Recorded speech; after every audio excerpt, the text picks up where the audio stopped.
Steve, we haven't heard or seen your reaction to the Ohtani deal yet. Well, what do you think?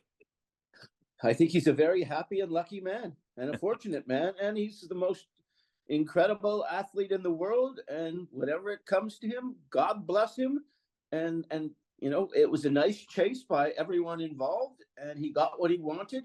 And he got a fascinating deal with deferred payments and ways to get around taxes and other things like that. And you know what? The best player in the world should get the most money in the world for whatever sport we're talking about. And he did. And it got a bit crazy along the way. And unfortunately, the world as we know it, with social media and people online and too many people guessing and everybody trying to be first, those of us in our profession kind of lost our way. But I don't think Shohei ever lost his way or his focus, which is what makes him the greatest athlete in the world. Do you get a sense how close the Blue Jays were? I don't think you'll ever know that if you're not in the meetings. You can hear what people tell you. They were not going to go, from my understanding, to the $700 million. But once you're in that ballpark and then the kind of deal that they're talking about, where you're paying him this much and you're putting so much of the rest of it, away for the future. I don't know whether the agent came up with that, whether the Dodgers came up with that, how it all came to be. I suspect they weren't close.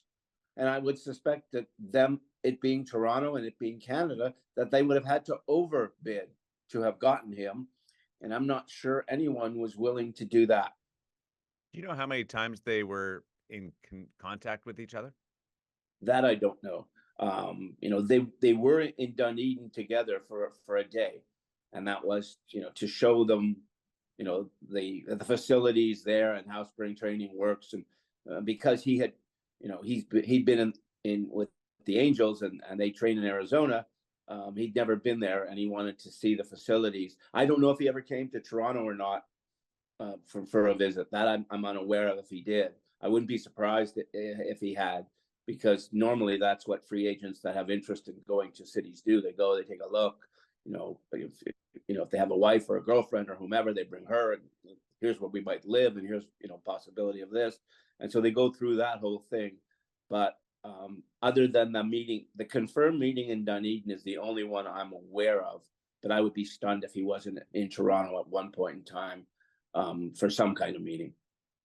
So the question for baseball fans in Canada is, well, if you were prepared to spend north of $500 million on Ohtani, where does that $500 million go now? And do you put it back in your pocket, or do you spread it out in order to try to make sure that Vladimir Guerrero is happy, that Bo Bichette is happy, that they have a third baseman, that they have a left fielder, and that they have a right fielder?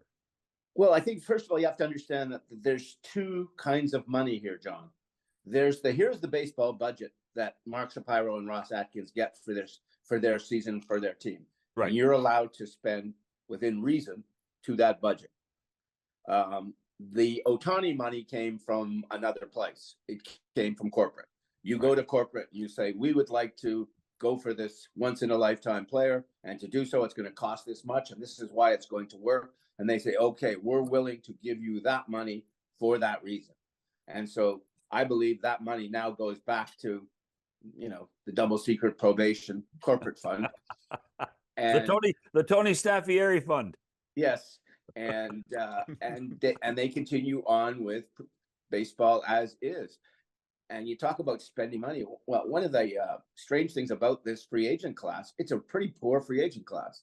So there's nobody out there that you say, oh, this guy is going to change my team around, or that guy could really make a difference. And you're also coming off a season in which, Vladdy Guerrero wasn't exactly, Mr. Delivery. And so, you have to look at him now and decide, what is the payment on him down the road? What's the payment on Bo Bichette, who I think is worth investing in, because I think he's gotten better every year he's played with the Jays. And you have to look at openings in left field, in center field, at designated hitter for a team that couldn't hit last year, John. So Mhm. they have to find some offense between now and February. They don't have right now.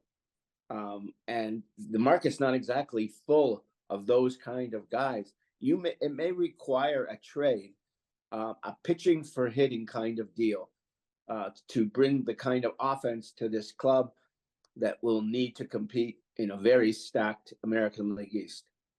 Do you have a sense of where the fan base is right now in reaction to coming up short with Shohei? I got the impression that this was the most excited and engaged I've ever seen a Toronto fan base about, and maybe a Canadian fan base, because the Blue Jays are really not a Toronto team; they're a national team. Right. I've never seen a fan base so engaged and so excited and so intrigued and so disbelieving all at the same time. You know, there were so many different elements here. There was the "we can't wait for this," "we can't believe it's almost happening," "we're excited when somebody's reporting that it was happening," and then there was the cynical side of the fan base that said, "Oh, this is just, you know, Shapiro and Atkins talking more bafflegab, and they're just getting their names out there so that they look like they're in the race, but they're not really in the race." And I suspect the truth is somewhere in between, you know, the far extremes of either side. And this is a hard thing now for Jay's management, because the fans did get so titillated by all of this. And, you know, I don't think I've ever seen a 24-hour period like the 24 hours prior to, you know, Ohtani making his decision and breaking the story himself. And people were just over the moon about what this would mean, and looking at what the lineup would be, you know, with Bichette hitting into Ohtani, hitting into Guerrero, and where he would be in the pitching staff 1 year from now, and that kind of thing. And now you have to sit back and, you know, deal with the reality of free agency. And the reality of free agency, no matter who the player is one guy gets them and everybody else doesn't. And sometimes you forget that when you're in, you know, you're in the bidding. It's like trying to buy a house in Toronto in the heyday. You know, you might really want the house, but it doesn't really matter what you're paying, because you don't know what anybody else is bidding. I would think it's harder to sell season tickets or regular season ticket packs from that department now compared to what it was a week ago. Yeah, the Blue Jays actually, if you do the history, the Blue Jays do the majority of their ticket sales before the season starts. Unlike I think other baseball cities and other teams operate differently. They do a lot of promotional things during the season that bring people in, and the Jays sell, I think, all of their season tickets before the season begins, and a whole lot of their packages. So what you don't know, and I have heard this from people went and bought tickets.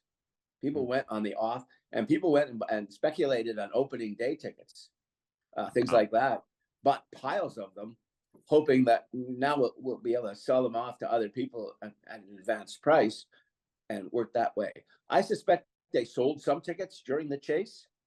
And I think now what you're going to see is, you know, what's the old announcer line? Plenty of good seats available. Yeah. Come on down to the ballpark. There's plenty. And I think that's what, you know, the Jays have drawn very well the last couple of years. And one thing about Toronto is, if the team is competitive, they will draw, you know, in that 3 million range, or close to that. And, you know, I think, you know, had Ohtani signed, you know, it might have gone over the moon. Although I will throw one piece of sort of cold water on that thought process. Roger Clemens had the 2 greatest seasons in Blue Jays history, pitching wise. Attendance rose in his time in Toronto a little over 300 people a game. Right. So the fact is, people get excited more in this town anyhow about winning and where you are in the standings than individuals doing amazing things. It's funny. I mentioned that to 2 or 3 people last week, Steve, about the Clemens situation, and they were shocked. Well, because a lot of cities, First of all, they were young enough. They actually didn't know that Roger Clemens pitched for the Jays either. So that's the way the world has changed too. I find that all the time. I was telling people when the Ohtani stuff was going on, I had mentioned to some people I know that this was one of the biggest, if not largest, deals Toronto sports has ever seen. And they said, well, what were the largest deals? I said, well, I think the signing of Rocket Ismail in 1991 was awfully large, front page of the New York Times. And they made the front page of the New York Times one other time, 1974, when the Toronto Northmen, who never played a game, moved to Memphis before they started the World Football League, signed Larry Zonka, Jim Kick, and Paul Warfield from the Super Bowl champion Miami Dolphins. The Dolphins had won 2 Super Bowls with those guys. Dolphins have never won a Super Bowl since then.